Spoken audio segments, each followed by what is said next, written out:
और चलिए अब आपको कोरोना के रिकॉर्ड आंकड़े समझा देते हैं। देश भर में एक दिन में कोरोना से रिकॉर्ड मौत का सिलसिला थमने का नाम नहीं ले रहा है। एक दिन में कोरोना से 2806 लोगों की मौत हो चुकी है। महाराष्ट्र में एक दिन में 832 लोगों की जान जा चुकी है। दिल्ली में भी एक दिन में 350 लोगों की मौत हो चुकी है। तो देश भर में एक दिन में कोरोना से रिकॉर्ड मौत का यह आंकड़ा जो आपको हम समझा रहे हैं। एक दिन में कोरोना से 2806 लोग अपनी जान गंवा चुके हैं। अकेले महाराष्ट्र में एक दिन में 832 लोगों की मौत हो चुकी है। वहीं दिल्ली में भी एक दिन में 350 ये आंकड़ा लोगों की मौत का पहुंच चुका है। तो कोरोना लगातार सारे रिकॉर्ड तोड़ते चला जा रहा है। कोरोना की रफ्तार बेतहाशा तेजी के साथ अपने पैर पसारती चली जा रही है। शहर शहर कोरोना का कहर जो है वो बढ़ता चला जा रहा है। केस 3.5 लाख के पार पहुंच रहे हैं और ऐसे में लगातार जो मामले हैं उनमें हर दिन इजाफा ही देखने को मिल रहा है। और हमारा सिस्टम इतना सुस्त कि ना हॉस्पिटल्स में बेड है, ना ऑक्सीजन है। ऑक्सीजन की किल्लत की वजह से न जाने कितने लोगों की जान जा रही है।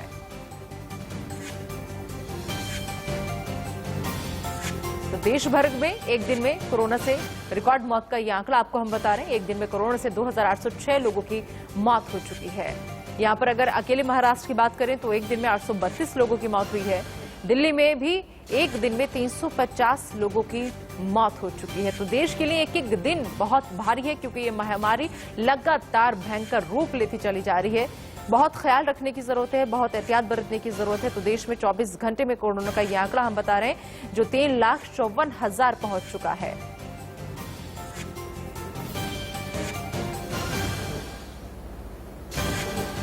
और मुंबई का रुख कर लेते हैं। वहां से हमारे संवाददाता अभिषेक इस वक्त हमारे साथ जुड़ चुके हैं। अभिषेक, लगातार हालात जो है वो भयावह होते जा रहे हैं। फिलहाल मुंबई की क्या स्थिति है? देखिए, मुंबई की स्थिति कहें तो पिछले कुछ दिनों में सुधार आया है। जो ब्रेक द चेन, जो एक नया नियम महाराष्ट्र सरकार ने लाया मुंबई महाराष्ट्र के लिए कड़क नियमों के साथ, वह कहीं न कहीं अब कामयाब होता हुआ दिख रहा है। पिछले कुछ दिनों की अगर बात कर ले तो डबलिंग रेट जो था वह भी कम हुआ है। और आप देखिए करीबन 5 से 6,000 के अंदर, यानी 6,000 के अंदर कोरोना मरीजों की संख्या आ चुकी है, जो पिछले दिनों 10,000 के आसपास पहुंच गया था।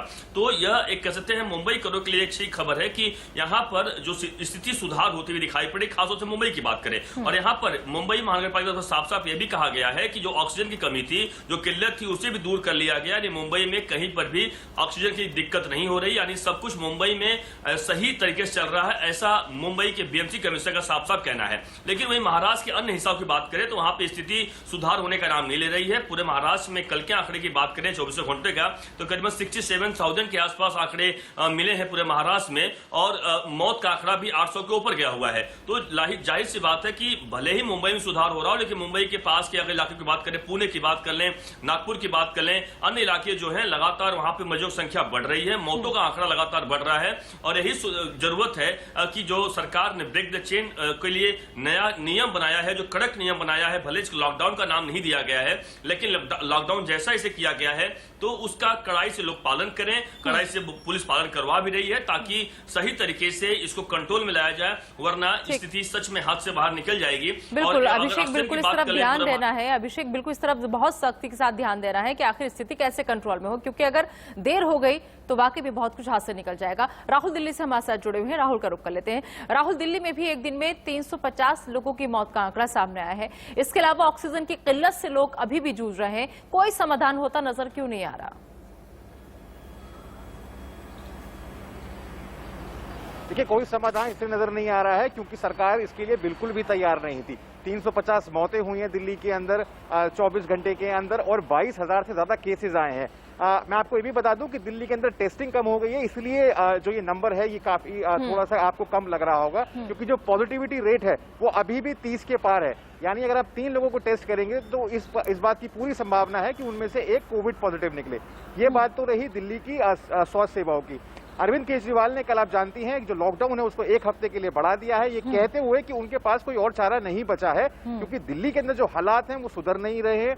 दिल्ली के अंदर जो ऑक्सीजन की किल्लत है उसको अभी तक सरकार जो है सुधार नहीं पाई है। उन्होंने आंकड़ों में समझाने की कोशिश की कि दिल्ली की क्या स्थिति है। उन्होंने कहा कि दिल्ली के अंदर 700 मीट्रिक टन मेडिकल ऑक्सीजन की जो है जरूरत है, लेकिन जो आपूर्ति हो रही है वो हो रही है केवल 330, यानी आधी ऑक्सीजन ही सप्लाई हो पा रही है जितनी जरूरत है।